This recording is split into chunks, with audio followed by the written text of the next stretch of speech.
믹스커피 지금부터 꼭 이렇게 드셔야 돼요. 의사들이 적극 추천하는 방법입니다. 믹스커피는 당뇨에 안 좋다는데 먹어도 되는 거야?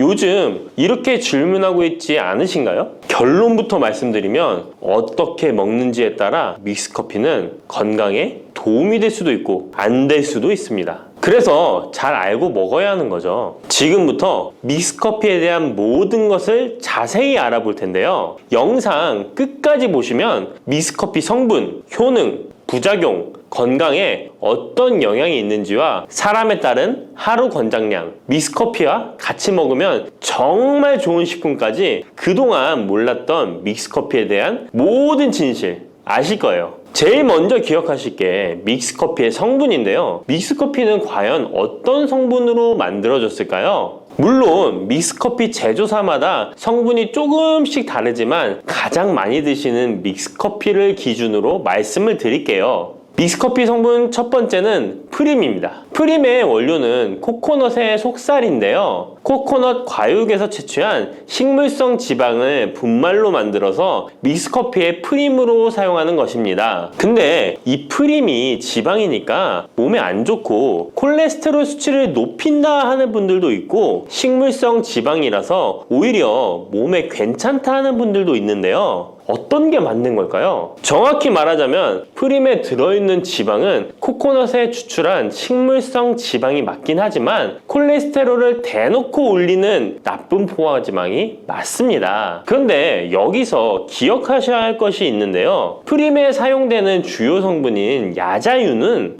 중쇄지방산으로 일반적인 포화지방산과는 조금 다릅니다. 이 중쇄지방산은 일반적으로 체내에서 빠르게 흡수되어 에너지원으로 전환됩니다. 또한 일반적인 포화지방산과는 다르게 심혈관 건강에 악영향을 미치지 않고 소화에도 도움을 줄 수 있는 지방산이에요. 또한 믹스커피 프림에 들어있는 포화지방산은 그 양이 완전히 적다는 것입니다. 요플레 하나 정도에 들어가 있는 양이라고 할 수 있죠. 요플레는 건강을 위해 드시잖아요. 결국 믹스커피에는 몸에 안 좋은 포화지방산이 들어있지만 소량이라서 콜레스테롤 수치에 영향이 하루 한 잔 정도로는 매우 크게 좌지우지할 수 없다고 할 수 있습니다. 그리고 콜레스테롤에 대한 것도 잘 아셔야 하는데요. 우리가 식사하면서 섭취하는 콜레스테롤은 약 20%를 차지하고 나머지 80% 정도는 필요한 만큼 신체에서 자연적으로 합성됩니다. 그렇기 때문에 단순히 커피 한 잔 정도를 마신다고 해서 콜레스테롤 수치가 급격히 올라가거나 건강에 이상을 끼칠 정도의 영향을 주지는 않는다는 거죠. 믹스커피 성분 두 번째는 설탕입니다. 설탕은 당 성분으로 칼로리가 높아서 당연히 몸에 안 좋은 걸로 알고 계실 거예요. 더군다나 믹스커피에 들어있는 설탕은 정제 과정을 거친 백설탕이라 일반적인 설탕보다 흡수 속도가 어마어마하게 빠릅니다. 즉 믹스커피를 마신 후 만족감을 쉽게 느끼는 것은 그만큼 흡수율이 빠르기 때문인데요. 이 당이 소화 과정을 거치지 않고 곧바로 혈액에 녹아들게 됩니다. 왜 안 좋은지 아시겠죠? 근데 여기서 반전이 있어요. 믹스커피에는 설탕이 5g 정도밖에 안 들어있다는 건데요. 쉽게 설명하자면 우유 200ml 한 잔이 칼로리가 135칼로리 정도 되고요. 단순당 함량은 10g 정도 됩니다. 그리고 콜라 한 캔의 칼로리는 100칼로리 정도 되고 단순당 함량이 27g 정도 됩니다. 그리고 요구르트는 큰 거 말고 작은 요구르트도 칼로리가 45칼로리에 단순당 함량도 9g 정도 되는데요. 그렇다면 믹스커피 한 잔에 들어있는 칼로리는 얼마나 될까요? 믹스커피 한 잔에는 칼로리가 50칼로리 정도 들어있고요. 단순당은 6g 정도 들어있어요. 칼로리를 먼저 보자면 작은 요구르트 한 병 정도 수준인 거예요. 콜라랑 비교해봐도 콜라 절반 정도 수준이고 우유 200ml 한 잔하고 비교하면 3분의 1 정도 되는 거예요. 우유는 건강에 좋다고 드시는 경우가 많은데 칼로리로만 보면 믹스커피가 더 좋아 보이죠? 물론 칼로리만 비교할 수는 없겠죠. 그 다음에 단순당을 한번 비교해 볼게요. 단순당이 믹스커피 한 잔이 5g인데 작은 요구르트랑 비교해도 절반 정도 수준이고 콜라 한 캔이랑 비교하면 6분의 1 정도 수준이에요. 그리고 우유 200ml랑 비교해도 절반 수준인 거죠. 이렇게 비교하면 요구르트나 우유, 콜라 절대 먹지 말아야 하는 거 아니야? 이렇게 생각하실 수 있는데 그게 아니고요. 믹스커피가 그만큼 칼로리와 단순당이 생각하시는 것보다는 적다는 거예요. 칼로리와 단순당이 높으면 당연히 몸에 안 좋을 수 있는데 생각하시는 것처럼 믹스커피에 많지 않고 적응량이니 하루에 5잔, 6잔씩 매일 꾸준히 드시는 거 아니면 심각한 질환을 초래할 만큼 영향을 끼치지는 않습니다. 그러면 하루에 몇 잔까지 먹는 게 괜찮을까요? 일단 당뇨가 있거나 당이 높으신 분들은 하루 1잔 정도가 적당한데요. 식후 3시간 정도 후에 드시는 걸 추천드립니다. 그리고 당 체크를 계속 하시니 당 수치가 높지 않으시면 2잔 정도까지 드셔도 괜찮으실 거예요. 당뇨가 없으신 일반인 분들은 하루에 2잔에서 3잔까지도 상관이 없으시고요. 그렇다고 이를 매일매일 드시는 것은 적은 양이라도 몸속에 쌓이기 때문에 그리 좋지는 않다는 거 다들 알고 계시죠? 그래도 건강을 위해 미리 예방하는 차원에서 식후 바로 드시지 마시고 2시간 정도 후에 드시면 좋습니다. 믹스커피의 성분 3번째는 커피에 들어있는 카페인입니다. 카페인에 대해 설명하기 전에 믹스커피도 일반 커피처럼 커피가 들어가 있기 때문에 커피 성분이 주는 효능이나 부작용도 나타날 수 있습니다. 먼저 커피의 효능을 보자면 커피의 효능 첫 번째, 암 예방 효과입니다. 미국 건강 매체 캔서 헬스에 따르면 ITPR3라는 물질은 대장암에서 간 전이에 기여하는 유전자의 발현을 유도해서 도미노 효과를 유발하는 물질인데 특별한 억제제는 아직 없지만 커피를 마시는 사람들에서 카페인이 이 ITPR3에 대한 억제 효과를 보인다는 것을 발표했고 카페인 섭취와 대장암 재발 및 사망률의 관계를 추적한 결과 하루 4잔 이상 커피를 마신 환자들이 전혀 마시지 않은 사람들에 비해 생존율이 현저히 향상된 것으로 규명된 바 있는 연구도 진행했었습니다. 이런 실험을 진행하면서 커피의 카페인에 대한 효능들이 지금까지 다양하게 연구되고 있는데요. 그렇다고 해서 커피를 무조건 많이 드시란 이야기는 아니고 또 믹스커피 자체가 이런 효능이 있다는 말도 아니에요. 커피에 카페인에 대한 몇 가지 실험을 이야기 드린 거고요. 그만큼 카페인에 대한 너무 부정적인 인식을 변화시켜 보시라고 말씀드리는 거예요. 커피의 효능 두 번째는 기억력 회복 효과입니다. 서울대 식품생명공학부 교수님께서 쥐의 인지 능력을 실험했는데요. 쥐를 물에 빠뜨린 뒤 안전한 장소에 도착하는 시간을 측정해 봤더니 평균 10초 정도 걸렸습니다. 그 쥐들에게 기억력을 손상시킬 수 있는 물질들을 투입하고 같은 실험을 했을 때 안전한 장소를 발견하는데 최대 40초가 걸렸습니다. 이 쥐들은 두 그룹으로 나눠 한 그룹은 하루에 3잔의 커피를, 다른 그룹은 6잔의 커피를 주입했습니다. 그 결과 하루 3잔의 커피를 준 쥐들은 20초로 빨라졌습니다. 그런데 하루 6잔을 주입한 쥐들은 거의 정상으로 돌아왔고 평균 10초 정도 걸렸습니다. 이런 결과에 따르면 커피가 기억력 회복에 확실히 도움이 되었다고 할 수 있는 실험도 있다고 간략히 소개해드리는데 참고로 이 실험에서는 일반 카페인 커피와 디카페인 커피 두 종류를 같이 실험했는데 거의 똑같은 효과를 보였습니다. 결론은 커피에 카페인이 없어도 커피에 들어있는 클로로겐산 등 각종 항산화제 성분 덕분에 기억력 회복 효과가 높아졌다는 것입니다. 정말 놀랍지 않나요? 나이가 들어가면 기억력이 안 좋아지고 인지 능력 장애가 오면서 더 나아가서는 치매가 올 수도 있는데 커피의 성분이 이런 질병을 예방할 수 있다니 너무 커피를 부정적인 시각으로 보시지 않아야겠죠? 그렇다고 남용하면 안 되시고 모든 사람에게서 동일한 실험 효과가 나타나는 것이 아니니 자신의 상태를 잘 알고 드셔야겠죠? 다만 카페인에 예민하신 분들은 믹스커피나 일반 카페인 커피를 드시면 잠을 잘 못 주무실 수도 있으니까 디카페인 커피를 추천드립니다.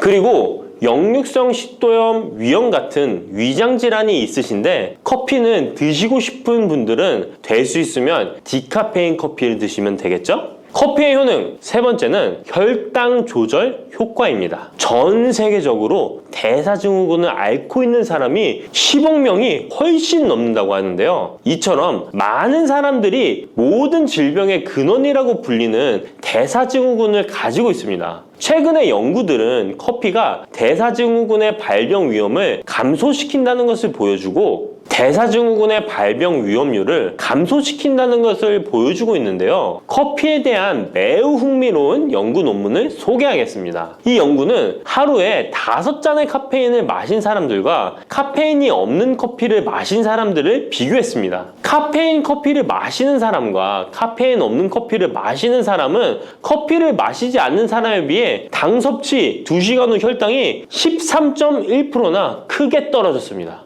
이 외에도 카페인의 혈당에 관계된 실험들도 많이 존재하는데요. 카페인도 적절한 용량, 그렇다고 음료에 들어가 있는 합성 카페인을 말씀드리는 건 아닙니다. 적절히 섭취하면 큰 부작용 없이 드실 수 있다는 것을 말씀드리는 거예요. 커피 효능, 네 번째는 다이어트 효과입니다. 다이어트라는 사람들이 운동하기 전에 커피를 마시고 나서 운동을 한다면 카페인이 신진대사를 빠르게 함으로써 운동 효과를 증진시키기 때문에 체중 감량에 도움을 줄 수 있습니다. 뿐만 아니라 커피에는 카페인 성분이 포함되어 있는데요. 당연하게도 믹스커피에 포함된 커피에도 카페인이 포함되어 있고요. 이런 카페인은 적절한 용량을 섭취한다면 신체적 피로 해소와 소화 기능 개선과 같은 효능을 누릴 수 있습니다. 오전에 커피 한 잔을 마시면 화장실에 가고 싶어지는 것도 커피에 카페인 성분이 장 운동을 활발하게 해주는데 영향을 주기 때문입니다. 카페인 성분이 장 운동을 활발하게 해주는데 영향을 주기 때문입니다. 물론 이뇨작용도 활발히 해줘서 소변도 조금 더 많이 보게 되긴 합니다. 다시 돌아가서 믹스커피에 들어있는 세 번째 성분 카페인에 대해 알아볼게요. 믹스커피에 포함된 카페인 용량은 제품마다 차이가 있을 수 있어요. 하지만 평균적으로 60mg 가량의 카페인이 한 잔 용량의 믹스커피에 포함되어 있는데요. 이는 일반적인 아메리카노 대비 3분의 1 수준에 해당하는 수치입니다. 결과적으로 믹스커피의 카페인은 일반 아메리카노보다도 훨씬 적게 들어있는 거죠. 그렇다면 식약처에서 권고하는 카페인 1일 최대 섭취량은 얼마나 될까요? 일반 성인의 경우 카페인 최대 섭취량은 400mg 정도이고요. 어린이나 청소년은 체중 1kg당 2.5mg 이하, 임산부는 200mg 정도입니다. 그러나 임산부의 경우에는 카페인이 태아에 미치는 영향이 조금이라도 있으니 안 드시는 게 좋겠죠? 콜라 한 캔에 카페인이 보통 35mg 정도 들어있으니 믹스커피가 카페인 함량도 크지 않다는 걸 알 수 있습니다. 여기서 잠깐! 그렇다면 믹스커피와 같이 먹었을 때 효과를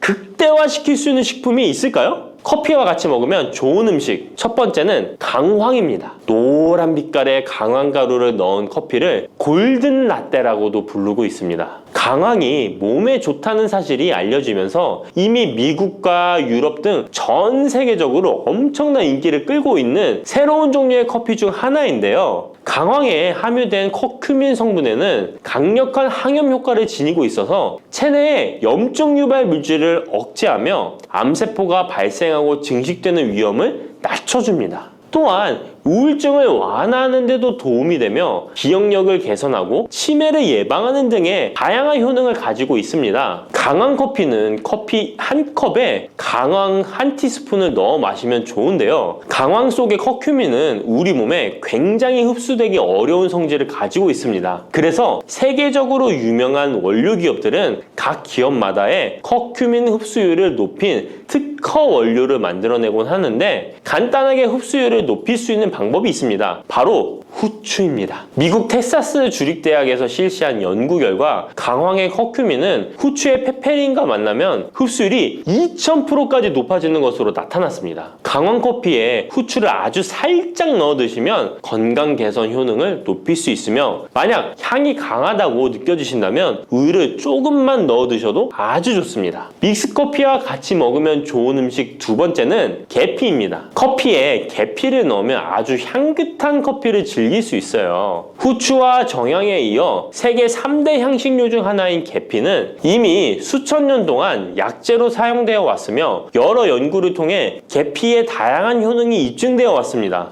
커피의 원료 생산지인 멕시코에서도 커피에 시나몬 스틱을 넣은 커피를 즐겨 마신다고 합니다. 미국 당뇨협회가 발표한 연구에 따르면 제2형 당뇨병 환자에게 계피를 투여하자 혈당 중성지방 수치는 낮아지고 좋은 콜레스테롤 수치는 높아졌다고 해서 블랙커피에 계피 2분의 1 티스푼을 넣은 후에 섞어 마시는 것이 황금 비율이라고 하니 한번 참고해서 드셔보시면 좋을 것 같네요. 특히 혈액순환에도 아주 좋습니다. 믹스커피와 같이 먹으면 좋은 음식 세 번째는 생강입니다. 강력한 항산화 성분을 가진 생강은 커피에 넣어 함께 곁들여 마시면 생강의 알싸한 맛이 부드러워지면서 향긋한 생강커피를 즐길 수 있습니다. 생강의 매운맛을 내는 쇼가올과 진저롤 성분이 혈중 콜레스테롤을 낮춰서 동맥경화나 뇌경색 등을 예방하며 항염, 항암 효과가 뛰어나서 암을 유발하는 종양세포의 성장을 억제하는 등의 다양한 효능을 지니고 있습니다. 특히 기관지를 확장시키는 효과가 있어서 기관지염이나 천식, 비염을 달고 사시는 분들은 자주 섭취하시면 아주 좋습니다. 추가로 생강에는 디아스타제라는 단백질 분해 요소가 있어서 식후 커피에 생강가루를 넣어 마시면 장 운동을 촉진해 더부룩한 속을 해소하는 데에도 도움을 얻을 수 있습니다. 드시는 방법은 커피 한 컵에 생강가루 한 티스푼을 넣어 드시면 되고, 생강의 맛이 걱정되신다면 처음에는 조금씩 넣어서 서서히 맛을 익혀가는 것도 좋은 방법이라고 할 수 있습니다. 제가 말씀드린 방법이 무조건 믹스커피를 먹어라 먹지 말아라 하는 말은 아니고, 믹스커피에 대한 오해와 건강을 걱정하시는 분들께 어떤 식으로 먹으면 조금이나마 건강에 대한 걱정을 덜게 만들어 줄까 하는 의문에서 시작한 것이기 때문에 오해 말고 편안하게 들어주시면 좋겠습니다.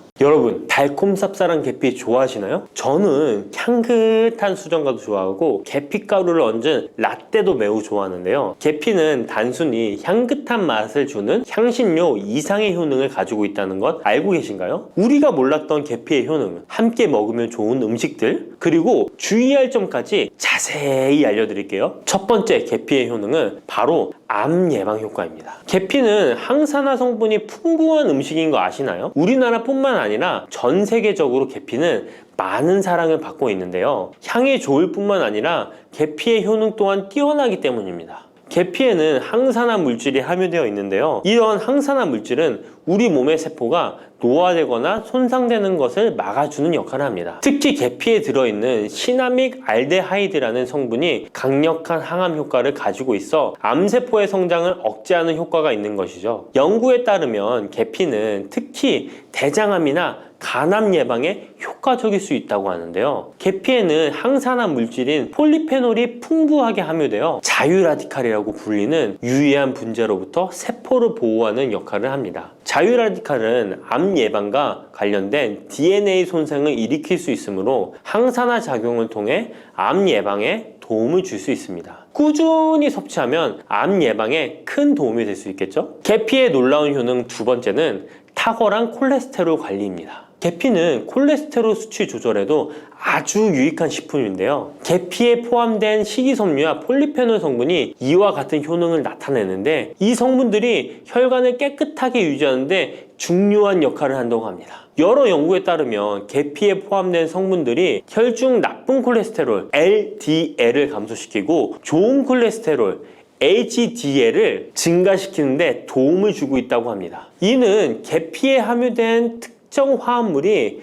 콜레스테롤의 흡수를 억제하고 간에서 콜레스테롤의 생성을 감소시키는 작용을 할 수 있다는 것을 의미합니다. 계피는 체내에서 지방의 축적을 막고 혈관의 건강을 유지하는 데도 중요한 역할을 한다고 알려져 있죠. 고지혈증이나 고콜레스테롤 혈증은 심혈관 질환을 일으킬 수 있는 중요한 위험 요소로 알려져 있는데요. 계피는 이런 위험 요소를 관리하는 데 도움을 줄 수 있답니다. 따라서 계피를 적당히 섭취하면 콜레스테롤을 관리하는 데 유익하다고 할 수 있습니다. 심혈관 질환이 걱정되시는 분들에게는 정말 좋은 식품이죠. 세 번째, 계피의 아주 놀라운 효능은 바로 당뇨병 예방입니다. 당뇨병은 많은 분들이 고통받고 있는 질병이죠. 주위에 당뇨병 때문에 혈당 관리하시는 분들 자주 볼 수 있는데요. 그런데 계피가 당뇨병 관리에 큰 도움이 된다고 하니 놀랍지 않나요? 계피에 함유된 크로모라는 성분이 인슐린 민감성을 높여주어 혈당 수치를 안정시키는데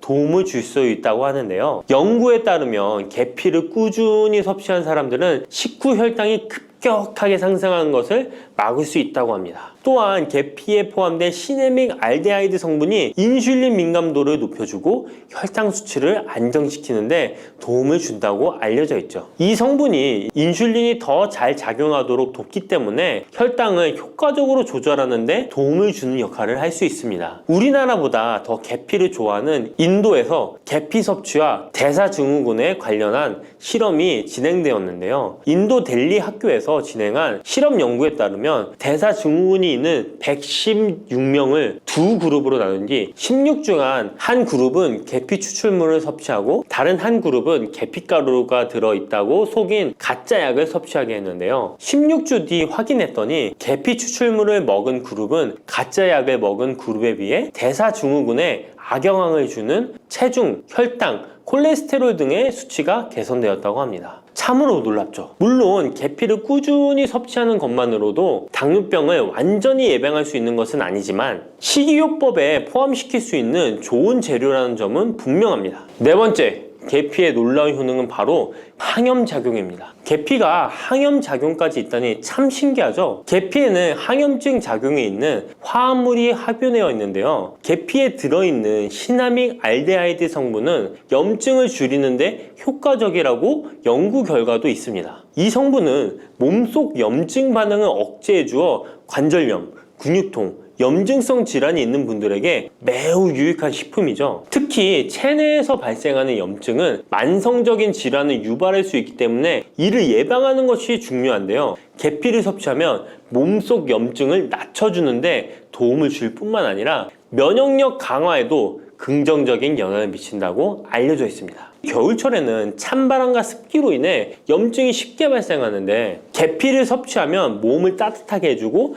염증을 예방하는 데 도움이 됩니다. 계피 섭취가 일상적인 건강 유지, 특히 쌀쌀한 겨울에 아주 좋은 영향을 미친다고 할 수 있죠. 그렇다면 이것들과 계피와 함께 먹으면 계피의 효능이 2배가 된다는데요. 계피와 함께 먹으면 더 좋은 음식은 무엇일까요? 바로 알려드릴게요. 계피와 함께 먹으면 좋은 음식, 첫 번째는 요거트입니다. 계피를 요거트와 함께 먹으면 정말 맛있고 건강에도 좋다는 거 아시는 분 있나요? 혹시 그릭 요거트나 프로바이오틱스 같은 단어들 들어보셨죠? 요거트에는 단백질, 칼슘, 프로바이오틱스 등의 영양소가 풍부하게 함유되어 있는데요. 요거트는 발효식품으로 몸에 좋은 프로바이오틱스가 풍부해서 장 건강에 도움을 주는데 계피와 요거트를 함께 섭취하면 서로 시너지 효과를 낼 수 있습니다. 그리고 계피 항염작용과 혈당 안정 효과가 더해져서 건강을 더욱 향상시킬 수 있죠. 요거트에 계피를 넣으면 소화 기능을 개선하고 특히 요거트에 계피를 넣으면 체내 지방을 태우는데 도움이 되는 효과가 있어 요거트와 계피를 함께 섭취하면 소화를 돋고 체중 관리에도 매우 좋습니다. 그게 다가 아니죠. 계피의 매콤달콤한 향이 요거트와 잘 어울려 맛있게 즐길 수 있습니다. 요거트를 자주 드시는 분들은 꼭 한번 계피를 뿌려서 드셔보세요. 샐러드 드실 때 드레싱으로 요거트를 사용한 뒤 그 위에 계피가루 톡톡 뿌려서 드시는 것도 아주 좋은 계피와 요거트 활용법입니다. 계피와 찰떡궁합인 식품 두 번째는 사과입니다. 계피와 사과는 정말 잘 어울리는 조합인 거 아시나요? 사과에는 비타민C와 식이섬유, 항산화 성분이 풍부해서 면역력 강화와 소화에 도움을 주는 과일인데요. 계피는 당뇨병 예방과 관리에 도움을 주며 혈당 조절에 효과적인데요. 계피와 사과를 함께 먹으면 두 가지 재료의 장점이 더해져 더욱 효과적인 건강 관리가 가능하다는 것이에요. 그리고 이 두 가지가 만나면 체중 관리에도 큰 도움이 된다니 같이 안 먹을 이유가 없겠죠. 맛 또한 더욱 좋아지는데요. 계피는 사과의 달콤한 맛을 더욱 풍부하게 만들어주는데 서양에서는 디저트로 사과파이에 계피가루를 얹어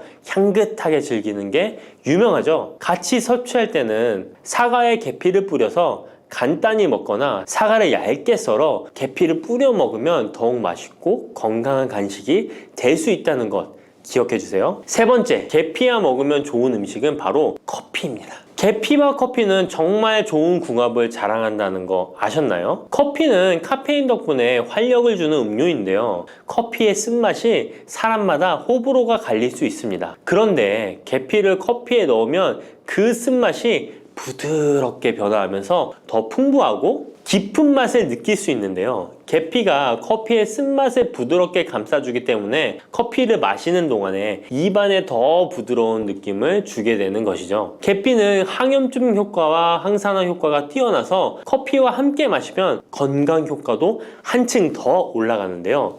커피 자체에도 많은 항산화 물질이 포함되어 있는데 계피 역시 강력한 항산화 성분을 가지고 있기 때문에 둘을 합쳐 마시면 체내 염증을 줄여주고 세포를 보호하는 효과를 볼 수 있는 것이에요. 계피와 커피를 함께 마실 때 또 다른 장점이 있는데요. 그건 바로 혈당 조절에 있습니다. 커피는 그 자체로 혈당을 빠르게 올리는 경향이 있는데요. 계피가 이 과정을 완화시켜주면서 커피를 드실 때 혈당이 급격하게 상승하는 것을 방지할 수 있습니다. 그래서 당뇨가 있으신 분들께도 이 두 음료의 조합은 매우 추천드립니다. 그렇다면 계피와 커피는 어떻게 함께 먹는 게 좋을까요? 계피와 커피를 함께 즐기기 위한 가장 간단한 방법은 계피가루를 커피에 넣는 것인데요. 커피가 다 내려준 후 4분의 1티스푼의 계피가루를 넣고 잘 저어주면 계피의 향이 커피와 자연스럽게 어우러져 향긋한 커피 한 잔을 만들 수 있습니다. 계피를 너무 많이 넣으면 커피의 맛이 너무 강해질 수 있으니 적당량을 넣어주는 것 잊지 마세요. 또한 계피 스틱을 사용해 커피를 우려내는 방법도 있는데요. 커피를 내린 후에 계피 스틱을 커피에 넣고 몇 분간 우려내면 계피의 향이 은은하게 배어들어 훨씬 더 맛있고 건강한 커피를 즐길 수 있습니다. 계피 스틱을 사용하면 시각적으로도 멋진 효과를 줄 수 있기 때문에 커피를 더욱 고급스럽고 멋스럽게 즐기고 싶다면 계피와 커피 꼭 한번 같이 우려보세요. 계피와 찰떡궁합 꿀조합을 알려드렸다면 이번에는 계피와 함께 먹으면 몸에 해가 되는 음식이 있다는 것을 알고 계신가요?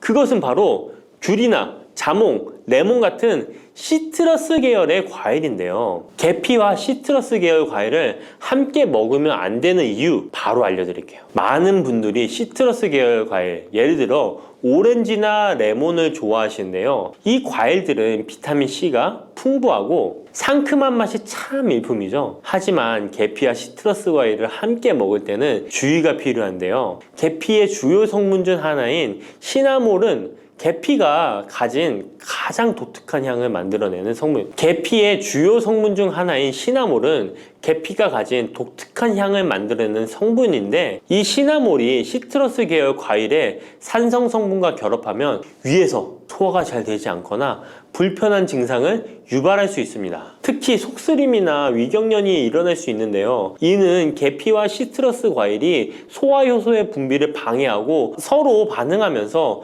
위에 자극을 주기 때문입니다. 거기에다 시트러스 과일의 산도가 더해져 위산이 과도하게 분비될 수 있기 때문에 계피와 오렌지, 레몬, 귤과 같은 과일들을 함께 먹는 것은 피하는 것이 좋습니다. 만약 계피와 과일을 함께 즐기고 싶다면 아까 알려드렸던 사과도 매우 좋고 아니면 배도 계피와 잘 어울리는데요. 이러한 과일 소화에도 부담을 주지 않기 때문에 이제부터 계피와 과일을 함께 드시고 싶다면 꼭 유의해 주세요. 계피가 많은 효능을 가지고 있지만 부작용도 있을 수 있는데요. 계피를 섭취할 때 주의할 점은 무엇일까요? 그건 바로 과다 섭취, 간에 손상을 줄 수 있기 때문입니다. 계피는 적당히 섭취하면 건강에 많은 도움을 주지만 과다 섭취 시에 간에 부담을 줄 수 있다는 거 아셨나요? 특히 일반적으로 판매되는 카시아 계피는 쿠마린이라는 성분을 포함하고 있는데요. 이 성분은 과다 섭취 시에 간 손상을 일으킬 수 있습니다.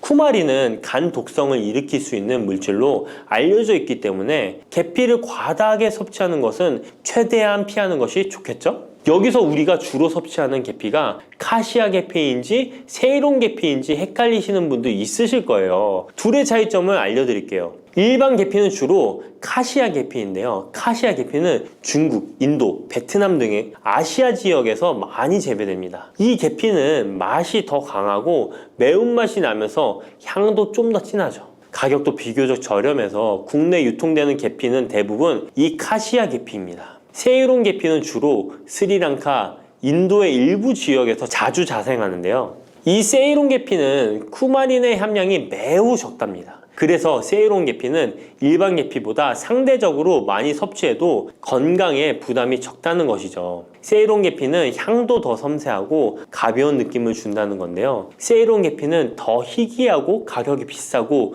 고급 계피로 취급되며 주로 건강식품이나 고급 요리에 사용됩니다. 앞서 말했듯이 우리가 쉽게 구할 수 있는 계피는 카시아 계피인데요. 그래서 섭취할 때는 보통 하루에 1에서 2g 정도 섭취하는 것이 안전한 양으로 권장되고 있고, 과다 섭취로 계피의 부작용을 경험하고 싶지 않으시다면 계피를 섭취할 때는 적당량을 지키는 것이 중요합니다. 꼭 기억해 주세요. 따뜻한 생강차 한 모금이 생각이 많이 나는데요. 저는 꼭 생강을 사다가 꿀을 넣은 생강청을 해놔서 자주 마시곤 합니다. 알싸한 생강차를 마시면 몸이 따뜻해지는 게 느껴지더라고요. 몸이 차신 분들은 생강이 몸을 데우는데 효과가 있다고 많이 들어보셨을 거예요. 과연 진짜 이 생강은 우리의 몸을 따뜻하게 해주는 효과가 있을까요? 또 어떤 방법으로 먹어야 효과가 좋을지 같이 알아볼게요. 생강은 다양한 건강 효능을 가지고 있어 요즘 많은 사람들이 주목하는 식품 중 하나인 거 알고 계시나요? 생강은 우리 몸에 여러 가지 유익한 성분들이 함유되어 있는데요. 그 중에서도 진저론, 쇼가올, 진저롤 성분들은 생강의 특유의 매운맛과 향을 내는 성분들이기도 합니다. 특히 이 성분들은 노년층에게도 유익한 성분이라서 건강관리에 큰 도움이 될 수 있는데요. 주목할 만한 생강의 대표적인 성분 3가지 바로 소개해 드릴게요. 생강의 첫 번째 성분은 진저론입니다. 진저론은 생강에서 가장 대표적인 활성 성분으로 생강의 매운맛과 특유의 향을 담당하고 있는데요. 진저론은 항산화 효능이 뛰어나며 세포 손상을 막아주고 노화를 예방하는 데 도움이 됩니다. 또한 진저론은 소염 작용을 가지고 있어 염증을 줄이고 통증 완화에도 효과가 있는데요. 류머티즘 관절염, 근육통, 기타 염증성 질환에 이 성분이 도움을 줄 수 있고 면역력을 증강시키는데 중요한 역할을 해서 특히 면역력이 약해질 수 있는 노년분들에게 매우 유익한 성분입니다. 생강의 두 번째 대표 성분은 쇼가올입니다. 쇼가올은 생강을 건조하거나 가열했을 때 생기는 물질인데요. 이 성분은 항암 효과가 있다고 알려져 있어 암 예방에 효과가 있습니다. 쇼가올은 진저론보다 강력한 항염증 작용을 하는데요. 이 성분은 염증을 유발하는 물질인 프로스타글란딘의 생성을 억제하는데 매우 효과적인 것으로 밝혀졌습니다. 쇼가올은 소화기 계통의 유익한 성분으로 유명한데요. 위의 점막을 보호하고 위염을 예방하며 소화불량을 개선하는 데 유용하며 위장을 자극하여 소화를 돕고 변비를 완화하는 데 중요한 역할을 합니다. 소화 기능이 떨어지기 쉬운 노년층에게 특히 유용한 성분입니다. 생강의 세 번째 대표 성분은 진저롤입니다. 진저롤은 생강을 신선한 상태에서 섭취할 때 함유되어 있는 성분인데요. 이 진저롤은 진통 효과가 뛰어나고 항염증 작용을 통해 몸의 염증을 줄이는 데 도움을 줍니다. 이 성분은 혈액순환을 촉진하고 체온을 올려주는 효과가 있어 특히 수족냉증에 효과적입니다. 어르신분들 중 혹시 겨울만 되면 손과 발이 차신 분들이 있으신가요? 생강의 이 성분은 노년층에게 자주 겪는 손발 차가운 문제를 해결하는 데 큰 도움이 될 수 있습니다. 또한 항균과 항바이러스 성질을 가지고 있어 감염 예방에 도움을 받을 수 있으므로 호흡기 질환을 예방하고 증상을 완화하는 데 효과적인 성분입니다. 혹시 중국의 성인 공자를 아시나요? 누구든지 한 번쯤은 들어보셨을 텐데요. 공자는 살아생전에 먹는 음식도 매우 철저하게 관리했다는데요. 공자가 매 식사마다 생강을 빼놓지 않고 먹었다는 것 알고 계셨나요? 공자는 생강이 얼마나 몸에 좋은지 그 옛날부터 알고 있었던 것이죠. 공자는 73세에 생을 마감했는데 그 옛날 평균 수명을 생각하면 어마어마하게 장수를 했던 것이죠.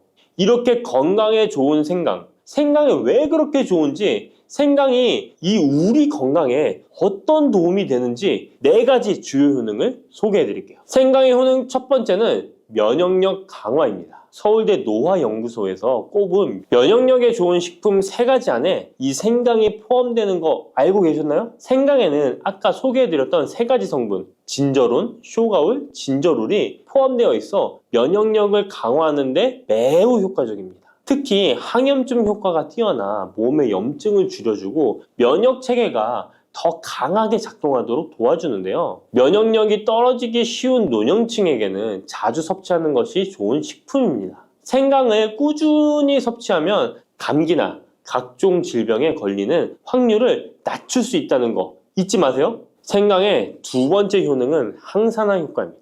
미국 국립암연구소가 꼽은 항산화 식품 1등급인 생강은 진저론과 쇼가올 같은 성분이 포함되어 있는데요. 이 성분들은 강력한 항산화 효과를 가지고 있으며 이 항산화 물질은 우리 몸에서 자유 라디칼이라는 유해 물질을 제거해 주어 노화, 염증, 심혈관 질환과 각종 질병을 예방하는 데 중요한 역할을 합니다. 특히 생강은 세포의 산화 스트레스를 줄이고 피로 회복과 노화 방지에 효과적이어서 건강한 노년을 위해 꼭 필요한 식품이라고 할 수 있죠. 생강의 세 번째 효능은 바로 수족냉증 완화입니다. 수족냉증은 특히 노년층에게 흔하게 나타나는 증상 중 하나인데요. 손발이 차가워지고 특히 겨울철에 더 불편함을 겪는 분들이 많으시죠. 생강은 혈액순환을 촉진시켜주는 효과가 있어 수족냉증을 완화하는 데 탁월합니다. 생강의 진저롤 성분이 체온을 높여주고 혈관을 확장시켜서 손발이 따뜻해지는 데 도움을 줍니다. 또한 한의학에서는 생강이 몸의 찬 기운을 밖으로 내보내주고 또 몸 안에 열을 발산해주는 효능이 있다고 유명한데요. 우리 옛 조상부터 이 생강이 몸을 따뜻하게 해주는 효과가 있다는 것을 알고 있었던 것이죠. 생강의 네 번째 효능은 소화불량 개선입니다. 예전처럼 많이 먹지도 않았는데 속이 더부룩하신 분들 많이 계시죠. 소화불량은 나이가 들면서 자주 겪게 되는 문제인데요. 생강은 소화불량을 개선하는데 매우 효과적입니다.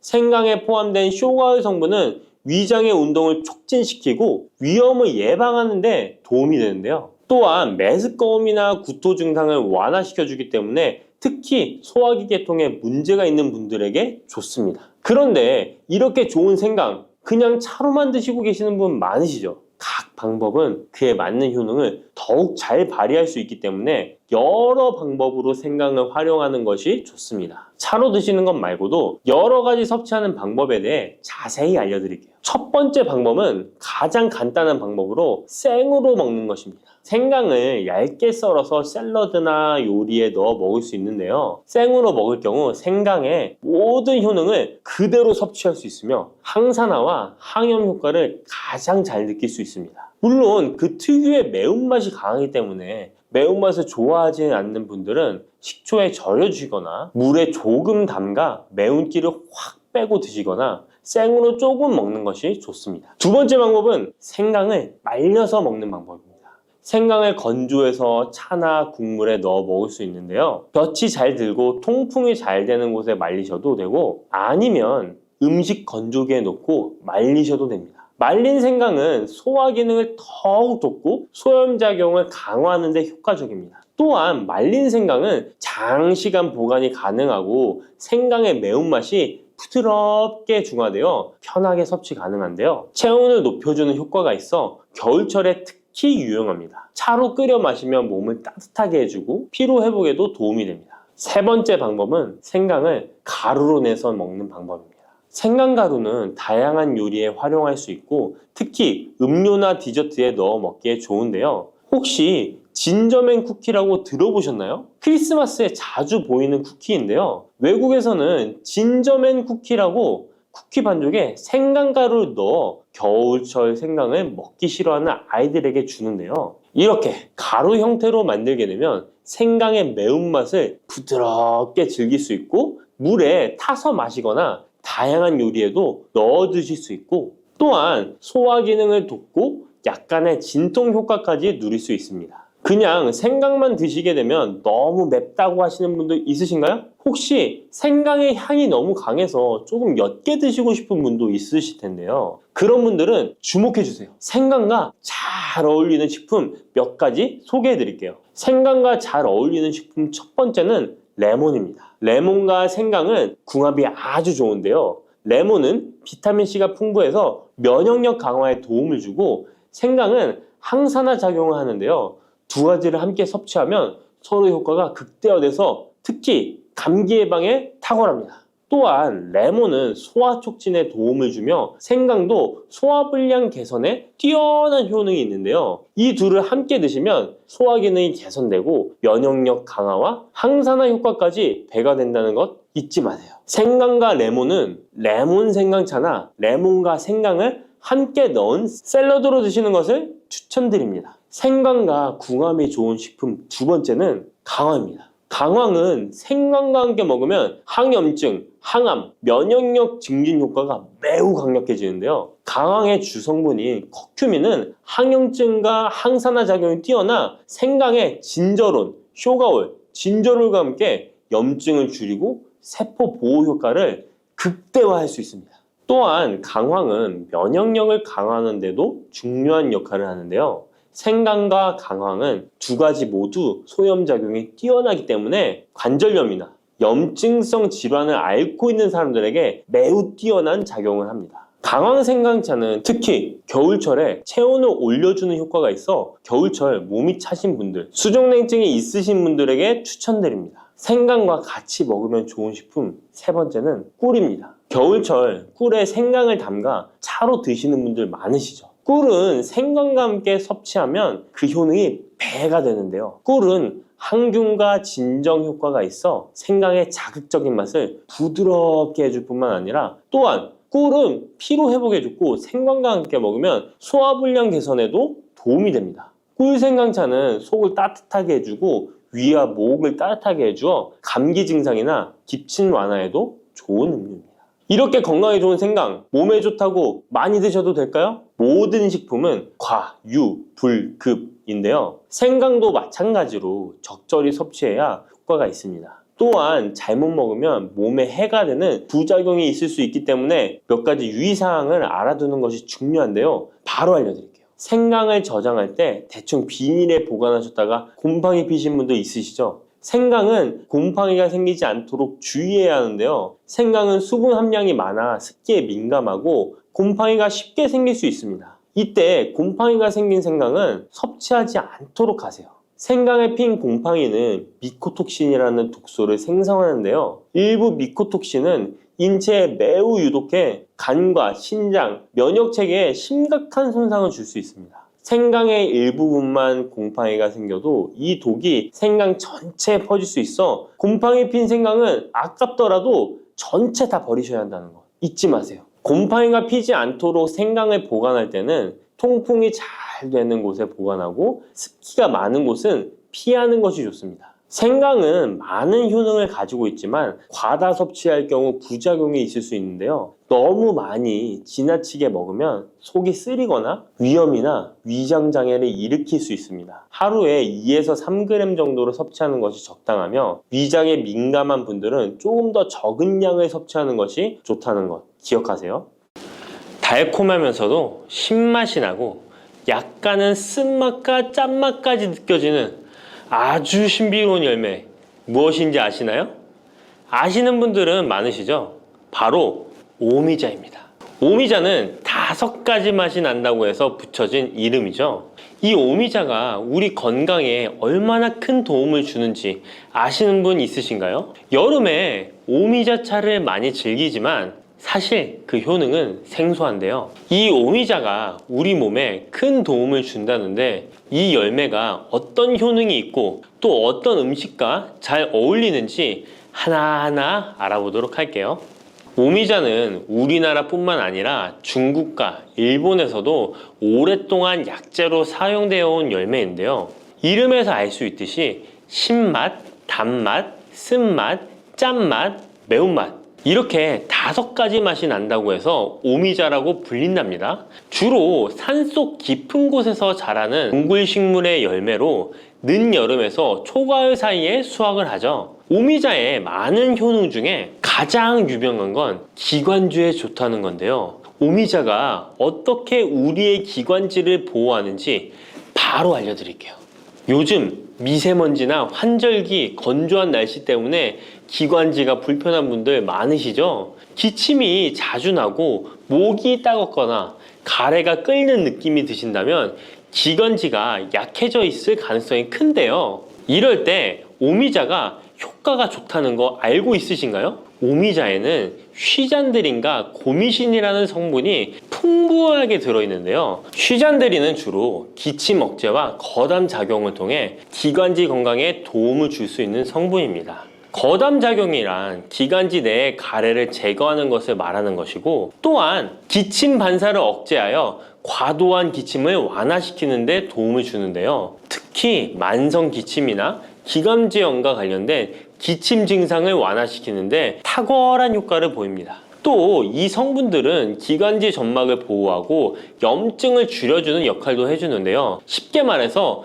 기관지 점막을 튼튼하게 만들어서 외부 자극으로부터 보호해주는 것이죠. 오미자는 기관지 확장 효과도 가지고 있는데요. 기관지가 좁아지면 숨쉬기가 답답하고 가래가 쉽게 끼게 되는데, 오미자가 기관지를 확장해주면서 원활한 호흡을 도와주는 것입니다. 그래서 천식이나 만성 기관지염이 있는 분들에게는 최고의 식품인 것이죠. 특히 가래가 끈적하고 잘 나오지 않을 때 오미자차를 따뜻하게 마셔주면 한결 편해지는 것을 느낄 수 있습니다. 이렇게 기관지 건강을 지켜주는 오미자, 정말 대단하죠? 오미자의 놀라운 효능 두 번째는 당뇨 예방입니다. 현대인들에게 점점 더 흔해지고 있는 질환 중 하나가 바로 당뇨인데요. 당뇨병은 한 번 걸리면 평생 관리해야 하는 질환이기 때문에 예방이 무엇보다 중요한 거 다 아시죠? 그런데 오미자가 당뇨 예방에 아주 좋은 역할을 한다는 사실 알고 계셨나요? 오미자는 혈당을 조절하는 데 도움을 주는 식품인데요. 이는 아까 알려드렸던 오미자에 포함된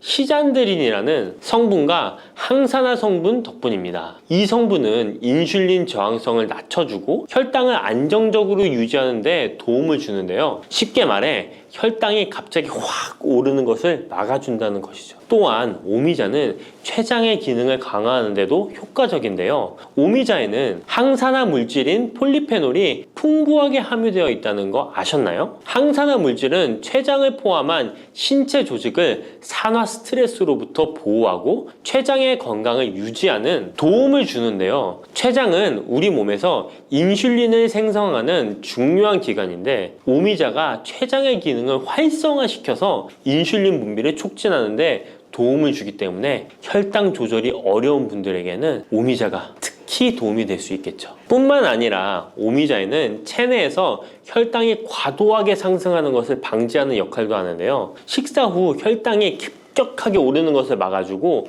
당이 천천히 흡수되도록 도와줍니다. 그래서 평소 혈당이 높거나 당뇨가 걱정되시는 분들은 오미자를 꾸준히 섭취해 보시면 많은 도움이 될 수 있습니다. 오미자의 놀라운 건강 효과 세 번째는 콩팥 건강에 도움을 주는 겁니다. 오미자가 신장 건강에 좋다니 참 놀랐죠? 콩팥, 즉 신장은 우리 몸에 노폐물을 걸러내고 체내 수분을 조절하는 중요한 역할을 하는데요. 그런데 나이가 들면서 신장 기능이 약해지는 경우가 많고, 특히 당뇨나 고혈압을 앓고 계신 분들은 신장 건강을 더욱 신경 써야 하는 거 다 아시죠? 이때 도움을 줄 수 있는 것이 바로 오미자인데요. 오미자는 신장의 기능을 보호하고 강화하는데 도움을 주는 약재로 오래전부터 사용되어 왔습니다. 한방에서도 신장 기능이 약해져서 몸이 자주 붓거나 소변을 자주 보게 되는 증상에 오미자를 처방하곤 하는데요. 오미자는 신장의 혈액순환을 원활하게 하고 신장이 재기능을 할 수 있도록 도와줍니다. 오미자에는 고미신이라는 성분이 들어있는데요. 오미자의 고미신 A, B, N 성분은 항염 효과가 뛰어나 신장의 염증 반응을 줄이는 데 도움이 됩니다. 신장의 염증을 억제하면 단백뇨와 같은 증상이 완화될 수 있으며, 또한 오미자는 이뇨작용을 촉진하여 신장이 원활하게 노폐물을 배출하도록 도와주니 신장 건강을 지키는 데 도움이 되는 것이죠. 오미자는 체내 수분 밸런스를 조절하는 데도 좋은데요. 몸이 자주 붓는다면 오미자를 꾸준히 섭취하는 것이 도움이 될 수 있습니다. 신장의 기능이 약해지면 몸속 노폐물이 원활하게 배출되지 못하고 수분이 정체되면서 부종이 생길 수 있는데요. 오미자는 이 같은 부종을 완화하는데 효과적이니 신장 건강을 위해 오미자 꼭 드셔야겠죠? 오미자의 효능 네 번째는 면역력 강화입니다. 면역력은 우리 몸을 각종 질병으로부터 보호하는 중요한 요소인데요. 나이가 들수록 면역력이 떨어지면서 감기나 기타 질병에 쉽게 걸릴 수 있기 때문에 면역력을 강화하는 것이 중요하다는 것 다들 알고 계시죠? 면역력 강화에 오미자가 좋은 작용을 해주는데요. 오미자에는 폴리페놀, 안토시아닌 등 강력한 항산화 성분을 함유하고 있습니다. 이런 항산화 성분들은 우리 몸의 면역력을 높이는 데 도움을 주는 것이죠. 특히 폴리페놀과 폴라보노이드 성분이 풍부해서 우리 몸의 세포를 손상으로부터 보호하고 염증 반응을 감소시키고 면역 체계를 강화할 수 있는데요. 오미자의 항염증 작용은 면역력을 유지하는 데 도움을 주고 활성산소를 제거하는 역할도 하기 때문에 면역력뿐만 아니라 노화 방지에도 효과적이죠. 또한 오미자는 우리 몸의 백혈구 수치를 증가시키는데 도움을 줄 수 있다는 것 아셨나요? 백혈구는 외부에서 침입하는 바이러스나 박테리아를 공격하는 역할을 하는 중요한 세포인데 오미자를 섭취하면 백혈구의 활동이 활발해지면서 감염 예방에 도움을 받을 수 있습니다. 오미자의 놀라운 건강효과 다섯 번째는 피로 회복입니다. 우리 몸이 피곤할 때 단순히 잠을 많이 잔다고 해서 피로가 쉽게 풀리지 않을 때가 있지 않으신가요? 특히 중년과 노년층이 되면 피로가 쉽게 쌓이고 회복이 더뎌지는 경우가 많은데요. 자도 피로가 풀리지 않고 개운하지 않을 때가 있죠. 이럴 때 도움이 되는 것이 바로 오미자입니다. 오미자는 피로 회복에 도움을 주는데요. 오미자가 철분을 함유하고 있다는 것 아셨나요? 철분은 적혈구의 헤모글로빈 생성에 중요한 역할을 하는데요. 철분이 충분하면 혈액 내의 산소 운반 능력이 향상되어 혈액순환이 원활해질 수 있습니다. 혈액순환이 원활해지면 우리 몸 구석구석에 산소와 영양분이 잘 전달이 되기 때문에 피로가 덜 쌓이게 되고 특히 오미자는 간 기능을 보호하는 효과도 있어 피로로 인해 몸이 무거운 분들에게 더욱 유익한 식품이죠. 또 오미자에는 고미신이라는 성분이 들어있는데요. 이 성분들은 아까 알려드렸던 콩팥 건강에 유익한 작용을 할 뿐만 아니라 간 기능 활성화를 시키고 피로 물질을 빠르게 분해하는 역할을 한다고 알려져 있습니다. 간은 우리 몸의 해독 작용을 담당하는 중요한 기관인데 오미자가 간의 기능을 도와주면서 피로 회복에도 큰 도움을 주는 것입니다. 또 오미자는 스트레스를 줄여주는 효과도 있는데요. 스트레스가 많으면 피로가 쉽게 쌓이게 되는데 오미자가 신경을 안정시키는 작용을 해서 긴장을 풀어주고 피로를 완화하는 작용을 해주는 것이죠. 그러니 스트레스와 피로가 누적되어 힘든 날에는 오미자차 한 잔을 마시는 것도 좋은 방법이겠죠. 이렇게 여러 가지 건강에 이점이 있는 오미자를 드실 때 생으로 드시는 분들은 잘 없으실 텐데요. 어떤 방법으로 섭취해야 몸에 200% 이득이 되는지 오미자 섭취 방법 바로 알려드릴게요. 오미자를 가장 쉽게 섭취하는 방법은 찬물에 우려 마시는 건데요. 오미자를 뜨거운 물에 넣고 끓이면 끓일수록 꿀이나 스테비아를 넣어서 맛을 조절하면 됩니다. 따뜻한 오미자차도 좋지만 냉침으로 천천히 우려내면 색도 더욱 예쁘고 맛도 깔끔한데요. 여름철에는 시원하게 즐길 수 있어서 더욱 좋은 오미자차, 여름철에는 시원하게 즐길 수 있어서 더욱 좋은 오미자 냉침차 만드는 방법 알려드릴게요. 준비 재료는 간단한데요. 말린 오미자 30g, 물 500ml, 꿀 또는 레몬입니다. 만드는 방법은 말린 오미자는 한번 가볍게 헹궈 거 불순물을 제거해 준 뒤에 깨끗한 물 500ml에 오미자를 넣고 냉장고에 12시간 이상 우려주는 건데요. 참 쉽죠? 시간이 지나면 붉은 빛을 띠면서 오미자 특유의 새콤달콤한 맛이 우러나오는데요. 원하는 농도에 따라 더 오래 우려내도 좋습니다. 여기에 단맛이 필요하면 꿀을 넣고 상큼한 맛을 더하고 싶다면 레몬을 띄워보세요. 맛이 한층 더 업그레이드 된답니다. 이렇게 만든 오미자 냉침차는 여름철에 얼음을 넣어 마시면 더운 날씨에 지친 몸을 개운하게 해주니까 여름철 한번 만들어 보세요. 오미자는 강한 신맛이 있어서 단맛이 나는 음식과 잘 어울리는데요. 요구르트와 함께 먹으면 더욱 맛있고 건강하게 즐길 수 있습니다. 상콤하고 달콤하면서도 건강에 좋은 오미자 요구르트 만드는 방법 알려드릴게요. 준비 재료는 간단한데요. 말린 오미자 10g, 물 150ml, 플레인 요구르트 1컵, 꿀 또는 올리고당 하나에서 2큰술입니다. 만드는 방법은 먼저 말린 오미자를 물 150ml에 넣고 냉장고에 12시간 이상 충분히 우려주세요. 이때 뜨거운 물이 아니라 찬물에 우려야 영양성분이 더 잘 추출됩니다. 이렇게 냉침으로 우려낸 오미자는 체에 걸러 즙만 따로 준비해주세요. 플레인 요구르트 1컵에 오미자 냉침 액기스를 넣고 잘 섞어줍니다. 신맛이 강하다면 꿀이나 올리고당을 하나에서 2큰술 넣어 맛을 조절해주세요. 이렇게 하면 새콤달콤한 오미자 요구르트가 완성됩니다. 아침에 가볍게 먹거나 간식으로 챙겨 드시면 장 건강에도 도움이 되고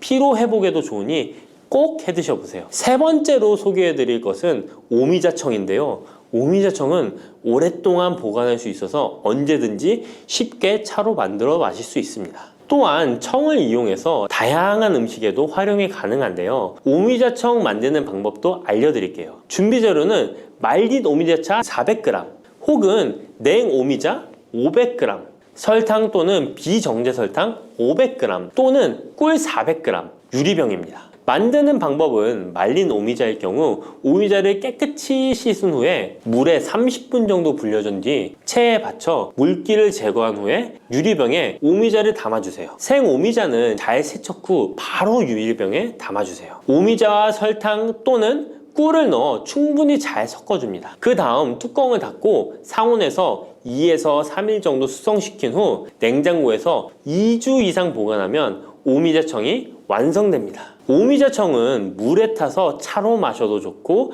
탄산수에 넣어 에이드처럼 즐겨 마셔도 맛있는데요. 또한 오미자청과 레몬즙을 활용해서 샐러드 드레싱으로도 활용할 수 있습니다. 만드는 방법도 어렵지 않고 활용 방법도 많으니 한번 집에서 해보시는 것도 좋겠죠? 몸에 좋은 오미자차도 과하게 드시면 안 좋은데요. 오미자는 혈압을 상승시킬 수 있는 성분을 소량이지만 함유하고 있기 때문에 고혈압을 걱정하는 분들이라면 다량으로 섭취하는 것은 피하셔야 하는데요. 특히 혈압 약물이나 혈액 응고 약물을 복용 중인 분들은 오미자를 다량으로 드시게 되면 약효에 영향을 줄 수 있기 때문에 적당량 드시는 것이 좋겠습니다.